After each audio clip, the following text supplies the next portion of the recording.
Guys this is knowledge topper और आज की वीडियो में हम बात करने वाले हैं मॉनेटरी पॉलिसी के हवाले से।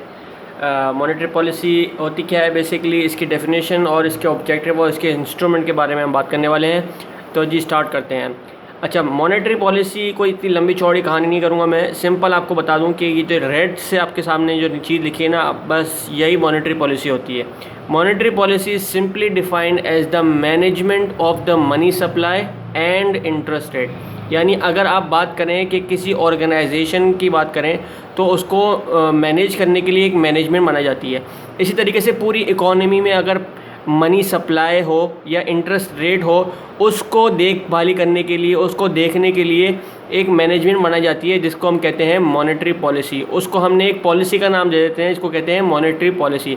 यानी इकोनॉमी में ज़्यादा पैसा या इकोनॉमी में ज़्यादा इंटरेस्ट रेट या इकोनॉमी में कम इंटरेस्ट रेट या इकोनॉमी में कम मनी सप्लाई, ये सारी चीज़ें जो हैं वो सही नहीं होती। ठीक है, एक स्टेबिलिटी होनी चाहिए मनी सप्लाई के अंदर, स्टेबिलिटी होनी चाहिए इंटरेस्ट रेट के अंदर according to the economic condition. सही है, तो उसको रेगुलेट करने के लिए हमारे पास जो मैनेजमेंट बनती है उसको कहा जाता है मॉनेटरी पॉलिसी, जो कि मनी सप्लाई और इंटरेस्ट रेट को देखती है। ठीक है जी, इसका बेसिक ऑब्जेक्टिव क्या होता है मॉनेटरी पॉलिसी का? सबसे पहले अब देखें कि डायरेक्टली और इनडायरेक्टली मॉनेटरी पॉलिसी हर चीज़ को इफेक्ट करती है पूरी इकोनॉमी में। जैसे कि अगर एम्प्लॉयमेंट की बात करें, जो बेसिक ऑब्जेक्टिव होता है वो होता है कि ज़्यादा से ज़्यादा किसी इकोनॉमी के अंदर, किसी कंट्री के अंदर ज़्यादा से ज़्यादा एम्प्लॉयमेंट हो, यानी जनरेट हो ज़्यादा employment, high employment, level of employment high हो।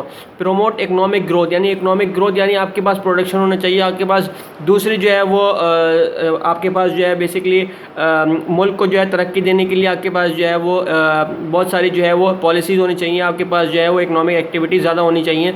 सही है, तो प्रमोट करता है ये इकोनॉमिक एक्टिविटीज़ को मॉनेटरी पॉलिसी है, क्योंकि मनी सप्लाई मैंने आपको बताया डायरेक्टली इनडायरेक्टली रिलेटेड हर चीज़ से होती है।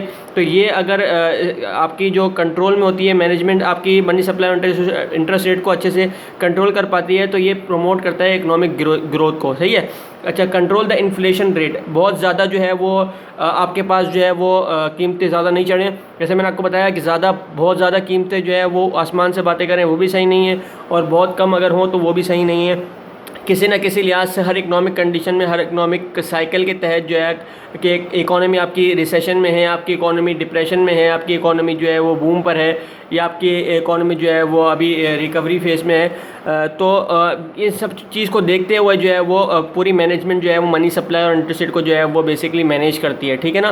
तो उसके बाद बात करते हैं जी and subsequent stability in the financial and foreign exchange market. तो इसी तहत जो है वो सारी फाइनेंशियल और फॉरेन एक्सचेंज मार्केट में, तो इनडायरेक्टली और डायरेक्टली जो है वो सारी चीज़ें जो है वो बेसिकली मनी सप्लाई और इंटरेस्ट रेट पर डिपेंड करती हैं। सही है, अभी मैंने आपको बता दिया इसका कि ऑब्जेक्टिव क्या होता है मॉनेटरी पॉलिसी का। सबसे पहले प्राइमरी जो गोल होता है वो होता है प्राइस स्टेबिलिटी, यानी आपकी प्राइस ज़्यादा एकदम से ऊपर रह जाए और ज़्यादा एकदम से नीचे ना आए, तो ये बिल्कुल इफेक्ट कर देगी आपकी फॉरेन एक्सचेंज मार्केट को, और फिर आपकी इकोनॉमी में बहुत एक तरीके से जो है वो बहुत प्रॉब्लम क्रिएट हो जाएगी। तो प्राइस स्टेबिलिटी जो है वो मॉनेटरी पॉलिसी का सबसे बेसिक और प्राइमरी ऑब्जेक्टिव होता है। हाई एम्प्लॉयमेंट अभी आपसे डिस्कस कर लिया हमने, इकोनॉमिक ग्रोथ कर लिया। Stability of financial markets, financial market में स्टेबिलिटी आपके मनी सप्लाई और इंटरेस्ट रेट की वजह से ही होगी, क्योंकि ज़्यादातर अगर आपकी बहुत ज़्यादा जो है वो इंटरेस्ट रेट जो है वो हाई हो जाएंगे तो कम लोग जो हैं वो बेसिकली जो है वो बोरो करेंगे, और बाहर का जो इन्वेस्टर है वो ज़्यादा इन्वेस्ट करेगा इसके अंदर, क्योंकि उसको ज़्यादा जो है वो इंटरेस्ट रेट मिलेगा।